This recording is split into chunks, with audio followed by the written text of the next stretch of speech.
Jadi kita akan coba mempraktekkan implementasi RBAC dalam studi kasus rumah sakit, di mana kita akan buat sebuah kasus rumah sakit namanya Sehat Selalu. Rumah sakit ini ingin mengamankan data pada database rumah sakit DB, di mana terdapat dua tabel, ada tabel pasien dan tabel rekam medis. Anda sebagai DBA diminta untuk menyusun skema keamanan dengan ketentuan sebagai berikut, yaitu membuat role medis yang akan digunakan oleh dokter, lalu role administrasi yang akan digunakan oleh staf admin. Di mana role medis, dia berhak melihat seluruh data pasien serta membaca, menambah, dan mengubah data rekam medis. Untuk yang role administrasi, ini hanya diperbolehkan melihat data publik. Data publik pasien itu ada nama dan alamat saja yang boleh dilihat, tanpa bisa melihat tanggal lahir atau rekam medis. Nah, kita akan mulai dari persiapan database, ya. Dimana kita akan buat database-nya, lalu buat tabel pasien dan rekam medis dengan struktur yang sesuai dengan kebutuhan kita. Kalau dilihat dari dua role ini, kita bisa menggambarkan apa aja struktur tabelnya, ya. Lalu dipastikan terdapat hubungan foreign key antara rekam medis dan pasien. Saya sudah bagikan SQL query untuk kasus kita ini. Jadi kalian bisa copy sampai akhir, lalu masukkan ke Microsoft SQL Server Management Studio. Jangan lupa login dulu, masuk ke dalam SQL Servernya, buat query baru.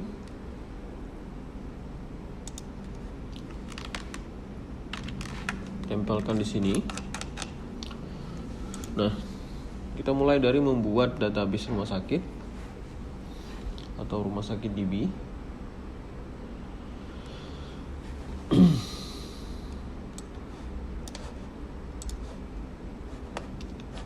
Kita bisa lihat database-nya sudah terbentuk, ya.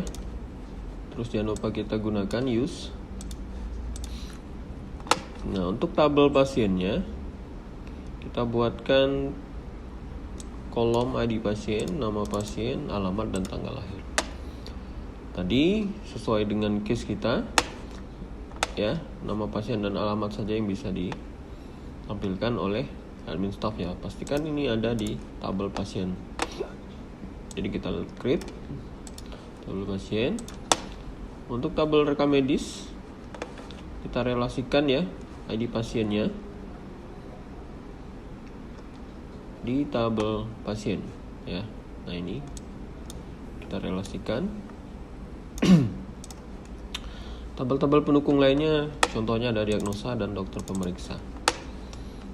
Oke. Kita execute. Kita bisa lihat rumah sakit DB sudah terdapat dua tabel di sini, pasien dan rekam medis. Case selanjutnya, kita baca lagi. Kita akan membuat autentikasi di sisi server atau di server level, ya. Buat dua buah login di tingkat server atau authentication, di mana kita akan buat login Dr. Andi dan login Sita admin. Jadi nama adminnya Sita, ya, dengan password yang kuat. Lalu pastikan kedua status login tersebut dapat dalam keadaan aktif. Jadi artinya harus kita aktifkan si kedua user ini tadi. Kita kembali lagi ke SQL Server Management Studio. Nah, untuk membuat login ya atau autentikasi di sisi server, kita jalankan create login ini, dimana saya buatkan username loginnya login Dr. Andi, passwordnya Dr. Andi 123 tanda seru 123, D besar A besar, dan Sita juga ya, Sita admin, S nya besar, A nya besar, untuk login Sita admin. Kita execute. Nah, jadi pastikan komen complete-nya successful ya. Nah, step selanjutnya adalah kita memastikan kedua login ini aktif. Jadi kita buat jalankan fungsi query enable ya, alter login Dr. Andi dan login Sita admin itu enable ya, successful juga. Step selanjutnya adalah kita akan buat otorisasi ya. Nah, otorisasi ini di database level ya, dan kita akan implementasikan RBAC, di mana kita akan buat user database, user Dr. Andi dan user Sita admin yang terikat pada login masing-masing. Jadi user Dr. Andi akan terhubung dengan login Dr. Andi, user Sita admin akan terhubung dengan login Sita admin.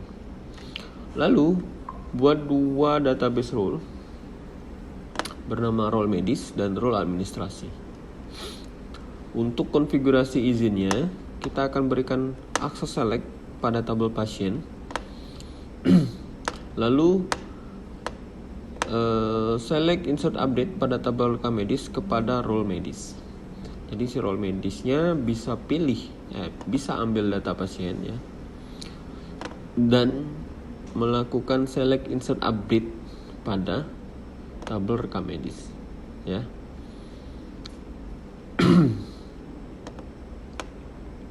Untuk role medis. Nah, lalu kita akan berikan akses select hanya kepada kolom nama pasien dan alamat pada tabel pasien untuk si role administrasi. Dan terakhir nanti kita akan masukkan user Dr. Andi yang tadi kita buat di awal ini ya.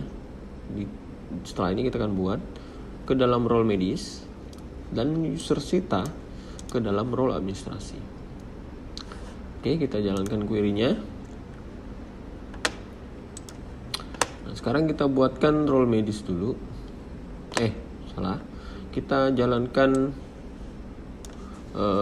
user database, membuat user database berdasarkan login yang sudah kita buat. Jadi user Dr. Andi akan kita masukkan ke login Dr. Andi, user Sita akan kita masukkan ke login Sita admin. Kita execute. Sukses ya. Nah, selanjutnya adalah kita akan buat role medis dan role administrasi. Tujuannya apa sih nanti kita buat role? Jadi daripada kita memberi izinnya satu persatu ke user Dr. Andi ya, kita bisa buat role medis untuk dimasukkan user Dr. Andinya ke dalam role medis. Jadi sehingga nanti ketika kita punya dokter lain, kita nggak perlu bikin memberikan akses kepada user dokter baru satu persatu. Jadi cukup masukin saja ke dalam role-nya. Nah, kapan memberi izinnya? Memberi izinnya ini. Jadi bedanya nanti di sini. Ketika kita punya role, si dokter akan dikasih role, ya. Dokter Andi, misalnya Dokter Ahmad, ya, kita akan kasih role medis, sehingga si Dokter Andi nggak perlu dikasih grant ya, misalnya grant select on update pasien to login Dokter Andi, nggak perlu. Jadi cukup kasih role-nya ke role medis saja. Nanti Dokter Andinya yang kita masukkan ke dalam role medis. Nah, kita jalankan. Nah, sekalian ya, yang bawah juga ini untuk yang rekam medis. role medis. Lalu yang bawah selanjutnya ini kita akan grand select nama pasien dan alamat untuk role administrasi. Kita execute, jalan semua. Nah, ini ya. Langkah selanjutnya adalah memasukkan si role medisnya, ya. Memasukkan user Dr. Andi ya ke dalam role medis. Begitu juga user Sita adminnya ke dalam role administrasi. Nah, kita masukkan dua-duanya. Seperti itu. Sekarang kita coba demonstrasikan ya, apakah login si Dr. Andi ya itu bisa masuk ke dalam database yang kita buat ya. Jadi ini kita buat query baru, koneksi baru, database engine. Pilih SQL Server Authentication.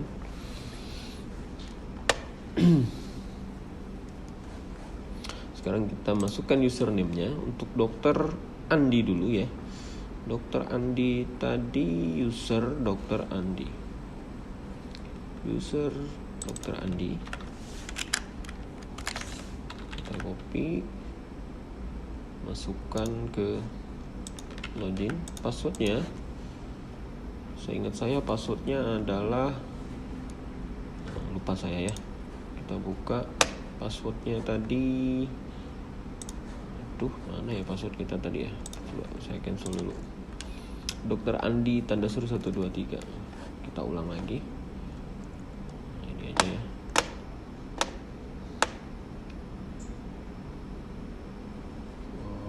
Mana tadi? Database engine. Pilih SQL Server Authentication. Masukkan usernya, login Dr. Andi, passwordnya Dr. Andi tanda seru 123. Oke ya, masuk ya. Masuk, kita lihat database-nya. Masuk ke database rumah sakit. Ingat, role dokter itu bisa mengakses, atau role medis itu bisa mengakses data pasien ya. Kita lihat tabel pasien ini kan ada, terus lalu bisa select insert update di tabel rekam medis ya. Rekam medis kita bisa lihat ya, bisa lihat juga. Nah, bagaimana dengan login administrasi? Kita coba connect database engine.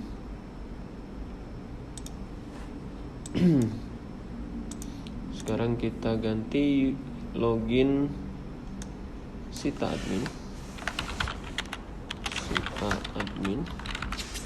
Passwordnya admin Sita tanda seru 123.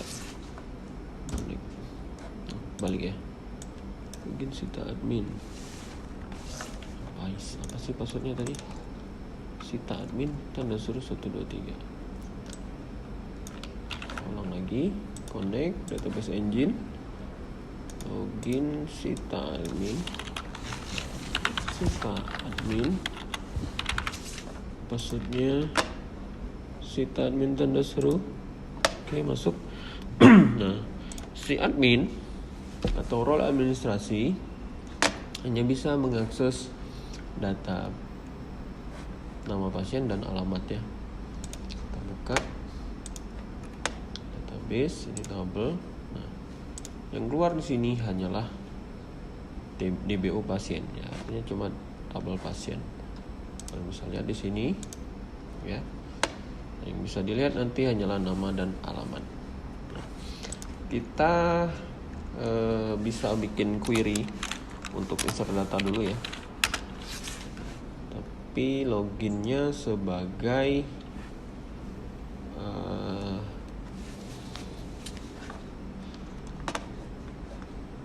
sebagai Windows atau SA ya, nggak bisa sebagai Sita untuk nge-insertnya. Jadi kita insert data pasien ya, data pasien, insert into pasien.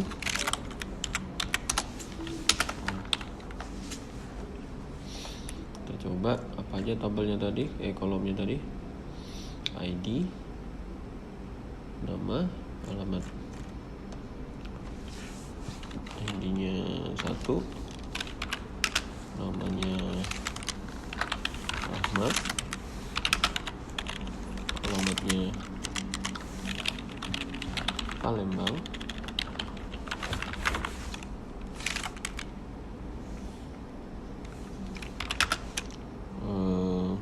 tanggal lahirnya, bulan tanggal ya, audit ya, bulan tanggal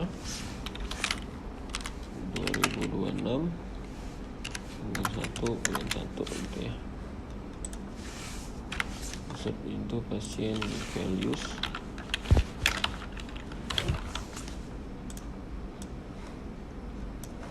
execute. Oke ya, datanya masuk. Nah sekarang kita coba akses pakai user Sita.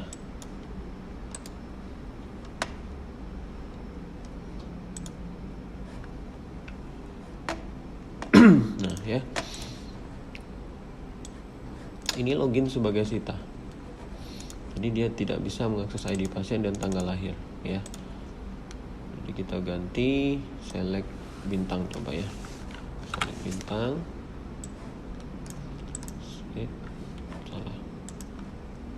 Salah klik, execute. Nah ya, nggak bisa ya.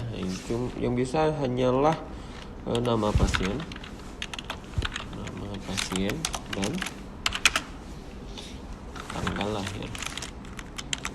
Nah, kita cek. Nggak bisa tanggal lahir, nama sama alamat, alamat. Nah ya, jadi ini loginnya sebagai Sita ya, login sebagai Sita, dan hanya bisa mengakses nama pasien dan alamat. Ketika kita mengakses semua kolom di tabel pasien, ini pasti tidak bisa. Nah, gimana dengan login sebagai Dr. Andi tadi? Kita cek, klik kanan, select 1000 row ya. Ini harusnya bisa nih. Salah, kami di sini pasien ya. Klik kanan, select 1000 top row. Nah, bisa. Dari pasien bisa dilihat, nama pasien bisa dilihat, alamat bisa dilihat, tanggal lahir pun bisa dilihat ya. Karena loginnya sebagai Dr. Andi ya. Seperti itu. Jadi mana query kita tadi? Ini query 3, query 2. Dr. Andi 1. Nah ini dia ya. Nah begitupun data rekam medis harusnya ya. Rekam medis ketika kita mau insert pakai usernya admin ya, pasti nggak mau ya. Kenapa? Karena rekam medis tidak punya grand insert ya, tidak punya grand insert ke dalam tabel rekam medis ya, itu. Nah, kalian bisa coba ya, kalian bisa tes insert data ya, tapi pakai usernya admin, karena ini bisa ada grand ya insertnya untuk nambahin rekam medis. Boleh buat saja query-nya. Nah, sekarang kita lihat informasi hak aksesnya. Kita lihat informasi hak aksesnya, kita jalankan query-nya, execute. Nah ini dia. Jadi ada 2 role yang kita buat tadi. role medis. Membernya ada siapa saja? Dr. Andi. Ya. Terus role administrasi, membernya ada siapa saja? User Sita. Ya. Itu. Lalu kita bisa lihat izin spesifik yang diberikan kepada kolom. Nah, ini dia ya. Role administrasi hanya bisa select ya, nama pasien, alamat. Role medis bisa select ya, grand select ya, tabel pasien. Nah, mau kolomnya 0 ini berarti semua kolom bisa diambil ya. Gitu. Untuk role medis ada insert, select, update. Nah, seperti itu. Nah, sekarang kita simulasikan.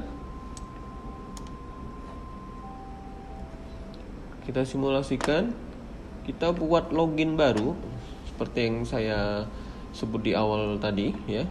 Kita buat login dokter baru ya dengan password tertentu. Lalu kita masukkan dokter baru tadi ke dalam role medis ya. Kita jalankan query-nya, execute.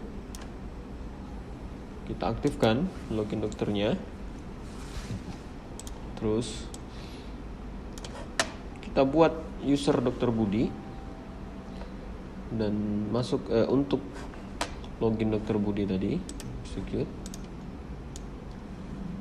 Terus kita tambahkan user Dr. Budi ke dalam role medis. Jadi kita tambahkan membernya user Dr. Budi ke dalam role medis.